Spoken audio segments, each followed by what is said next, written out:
Ok ឥឡូវយើងសរសើរ Bedrock តែប៉ុណ្្នឹងបានហើយអញ្ចឹងឥឡូវយើងងាកមក Java វិញម្ដងចាំមើលថាវាអស្ចារ្យប៉ុណ្ណាទី16នៅក្នុង Minecraft Java អ្នកនរគ្នាអាចដាក់ item ស្ទើរតែគ្រប់ប្រភេទទាំងអស់តែម្ដងអ្នកនរគ្នាគឺគ្រប់ប្រភេទតែម្ដងនៅដៃខាងឆ្វេងបានហើយដែលសំខាន់ហ្នឹងគឺថាយើងអាចប្រើវាបានផងដែរមិនមែនចេះតែដាក់ឲ្យចោលណាមិនថាវាជាដាវប្លុកឬក៏ item ផ្សេងអីក៏ដោយគឺយើងអាចដាក់បានទេអាចដាក់ប្រើបានតែម្ដងប៉ុន្តែបើយើងកលេចមើលទៅក្នុង Bedrock វិញគឺថាមានតែរបស់4តែប៉ុណ្ណោះដែលយើងអាចដាក់នៅដៃខាងឆ្វេងបានគឺ Totem Seal ក្របព្រួញហើយនិងក្របកជ្រួចហើយគឺថាក្របព្រួញនិងក្របកជ្រួចហ្នឹងគឺថាយើងប្រើបានតែជាមួយនឹង Crossbow ទេអ្នកនរគ្នាយើងយកមកប្រើជាមួយស្លាបអត់កើតទេចំពោះក្របកជ្រួចណាហើយត្រង់កន្លែងនេះខ្ញុំគិតថាវាជារឿងមួយដែលសាមញ្ញមែនតើប៉ុន្តែអត់ដឹងថាអីបានជាក្រុមហ៊ុន Minecraft គេដាក់អានេះចូលទៅក្នុង Bedrock អីវាកាន់ item បានច្រើនដូចគេដែរទី17នៅក្នុង Minecraft Java ការដែលដំណើរឈាមនឹងគឺវាលឿនមែនតើបើសិនជាយើងហូបសាច់ហូបម្ហូបអាហារឲ្យវាឆ្អែតហើយអីដែលពិសេសនោះគឺថាបើសិនជាអ្នកតគ្នាហូបជាមួយនឹងការ៉ុតមើលគឺថាឈាមវាឡើងកាន់តែលឿនទ្វេដងតែម្ដងក៏លឿនមែនតើលឿនជាងសាច់ធម្មតាប៉ុន្តែបើយើងកលេចទៅក្នុង Bedrock វិញគឺថាឈាមវាមិនមែនធម្មតាយឺតទេអ្នកនរគ្នាទោះបីជាយើងហូបការ៉ុតមេក៏ដោយគឺឈាមនៅតែយឺតដដែលវាមានឡើងទៅណាអញ្ចឹងខ្ញុំមិនដឹងថាគេដាក់មកទៅអីដែរហើយខ្ញុំគិតថាចំណុចមួយនេះអារបស់ Java ហ្នឹងគួរតែមាននៅក្នុង Bedrock អ្នកនរគ្នាព្រោះថា Bedrock វាពិបាកលេងជាងក្នុង Java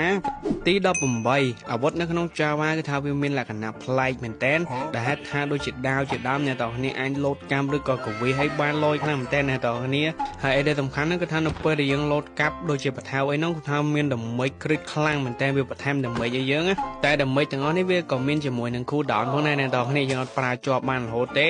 ហើយបើយើងកលេចទៅមើល Bedrock វិញគឺថាវាមានចឹងឯអ្នកនរគ្នាគ្រប់អាវុធទាំងអស់គឺយើងបានត្រឹមតែ spam ហើយនឹងលោតកាប់ដើម្បីបញ្ចេញ critical បន្តិចបន្តួចហ្នឹងចឹងត្រង់ចំណុចនេះផងដែរខ្ញុំគិតថាគ្មានមួយណាល្អជាងមួយណាទេវាអាចនឹងប្រើទៅតាមកលៈទេសៈនិយាយមួយម៉ាត់ឲ្យខ្លីគឺវាមួយយ៉ាងម្នាក់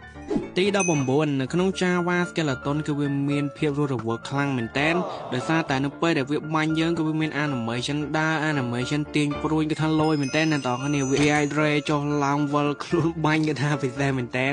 ក៏ប៉ុន្តែបើយើងធៀបទៅក្នុង Bedrock វិញគឺថានៅពេលដែល Skeleton វាបាញ់គឺវានៅឈរតែមកកន្លែងទេហើយអីដែលសំខាន់នោះគឺថាបាញ់ច្បាស់ទេថាបាញ់ឈឺខ្លាំងមែនតើបើសិនជាយើងនៅចិត្តវាអត់រត់គឺវាបាញ់ងាប់អី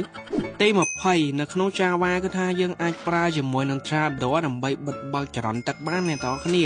អីដែលយើងត្រូវធ្វើហ្នឹងគឺគ្រាន់តែយើងចាក់ទឹកហើយយើងយកអា Trapdoor ទៅដាក់អាបិទបើកខាងលើហ្នឹងទៅអញ្ចឹងនៅពេលដែលយើងចុចបិទបើកគឺថាទឹកវាបិទបើកទៅតាមនឹងដែរវាអាចហូរឬក៏អត់ហូរតាមដែលយើងបិទបើកអញ្ចឹង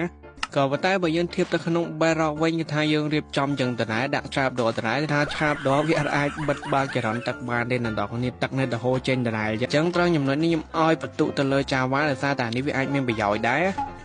អូខេហើយចឹងថ្ងៃហ្នឹងគឺយើងមានតែប៉ុណ្្នឹងយើងបាន10បន្ថែមទៀតឯនៅក្នុងការប្រៀបធៀបរវាង Minecraft Bedrock ហើយនិង Java Edition ចឹងបើសិនជាអ្នកនរគ្នាមានអ្វីប្លែកឬក៏ថ្មីអាច comment នៅខាងក្រោមបានផងដែរហើយបើ comment ហើយកុំភ្លេច sub ម្នាក់មួយផងហើយបើ sub ហើយយើងបាយបាយអ្នកនរគ្នា